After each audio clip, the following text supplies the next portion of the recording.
the phrase, "this is how we do things," often are about the unwritten rules, not just the rules. So being able to examine those and decide what of those ways are right for your customers and for your culture as a whole, and which ones maybe you need to shift away from. All right. It's really another conversation. Now, that feeds into best practices, really. And now this is where I've worked in service organizations, and for best practices, you usually have benchmarking mechanisms. However, I am challenged to find too many people who would actually engage in benchmarking, and it strikes me from earlier points in this discussion that the only mechanism for benchmarking is you hire that outside source who actually then does the same thing for 25, 150 other companies. That's the benchmark. There's no such thing as publicly available, well-defined benchmarks for service, or is there? Well, one of the things they do at Sky Lakes that I thought was, they wanted to have the new culture be their culture and their decisions and their best practices. Yeah. And sure, they have Press-Ganey scores and all that. But what they came up with is a priority list. And they would have, what they do is they'd tell their front line, because the front line knows the job better than anybody else, come up with a list of areas where we can grow, where we could improve. And so it becomes the job of the front line to create this list, and then management prioritizes that list.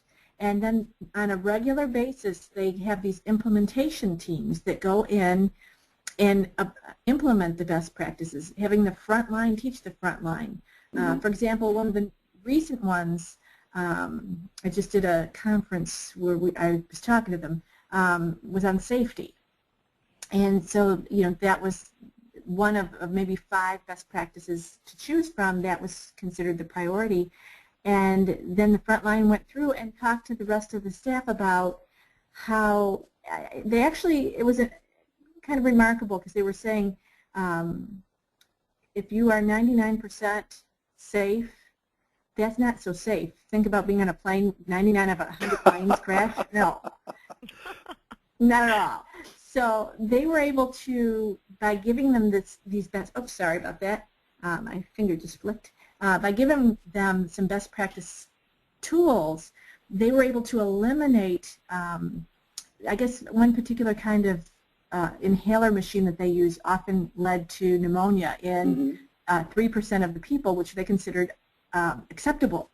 But the hospital decided not to let that be acceptable. And within the year, there were no cases because they took this on as one of the new continuous best practice cases that they were going to adapt. So one by one on a continuous basis, based on frontline but chosen by management, these are infiltrated on a permanent basis, like a continuous basis. If you'll excuse me for asking a question that might be politically loaded at this very moment in time.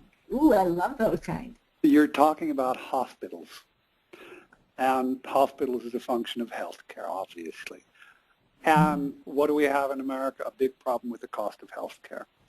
Is there any discernible correlation between those organizations that focus on quality, best practice, customer service, and being at the top of their benchmark, and the financial performance of that organization, i.e. they tend to be more affordable, they tend to be more profitable? Is there any correlation there?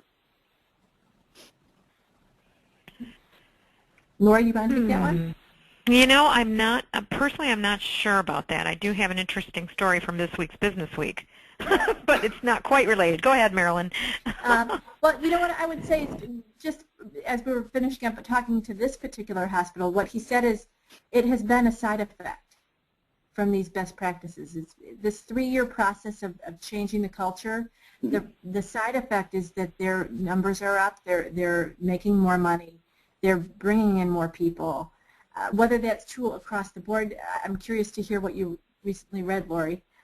Well, in this week's Business Week, there's an article about how, I forget what hospital it is and I don't have it in front of me, but there's a hospital system in the U.S. where they put a practice into place of doctors and nurses apologizing to patients when things went wrong, Oh, my. and how the percentage of malpractice lawsuits went down dramatically because they were being nicer and apologizing, and when they made mistakes, admitting it. And the malpractice cases went way down. I can also... So I personally believe that your customer service and your culture change, like Sky Lakes Medical went through, they say the profitability was a side effect, the increased profitability, but think about also lowering your costs. And I'm thinking about the reduced care associated with fewer mistakes. Those 3 people, that 3%, well, that's 3% people who didn't need longer care, who didn't need more expensive care. And what was the cost? Perhaps trivial? Mm-hmm. Mm-hmm. So it's a win-win situation. It's just a matter of when you take your eye off the ball, you're back to where you started. It's a continuous effort. We will slide back if we're not held accountable. We'll slide back if we don't pay attention to it. Okay. Sort of like taking a shower. You got to do it every day, right? Yep.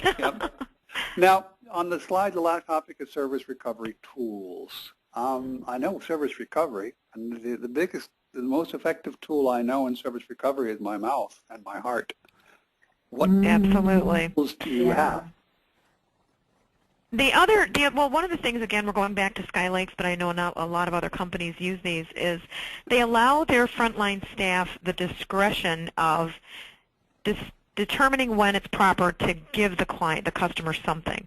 For example, you drove 40 minutes from your home to our doctor's office, and the doctor got called out on an emergency. We didn't call you. Here's a $25 gas card. I am so sorry. We're going to help you pay for the gas to get you back for the next appointment. It's a tangible thing that immediately makes the customer feel better, that you really understand that not only was he waiting, but it cost him money to get there. Or if a child is upset, the $10 teddy bear, that, here you go, and, the child's waiting for their mom or whatever the cause is that they're upset about, and you've got something tangible to give to them to express your, to back up or reinforce what you're expressing with your heart and your mouth. Oh, and think of the branding opportunity, because you give the child a teddy bear with your logo on it. Absolutely. They carry that for the next 10 years with a story attached to it. With the story, that's right. And any industry can use these type of service recovery tools. So having a toolbox and empowering and there's that word again, empowering your front line to use the recovery toolbox, and trusting them so that they don't have to run to the manager. And so basically your strongest service recovery tool is empowerment. Because I had an experience in September timeframe that just surprised me. It knocked me onto the floor, because I was requesting some checks be sent over from my U.S. bank, and it was supposed to be in Germany within 2 weeks, and 3 weeks went by, and 4 weeks went by, and 5 weeks went by, and 6 weeks went by, and no checks. And the first couple of times I called, I was, well, can you just tell me where things stand? And they were baffled. The third time I called, I said, look, what do we need to do to fix this? And without another word, the man at the end of the phone did it all. He said, we'll print some more, we'll do this, we'll do that, and by the way, this won't cost you a dime. And the interesting thing, it wasn't his fault. It wasn't the bank's fault that those checks weren't there, but they took the ownership for my happiness and just completely blew me away. And I will honestly say, if this bank is there for the rest of my life, and I plan to live to be 150, so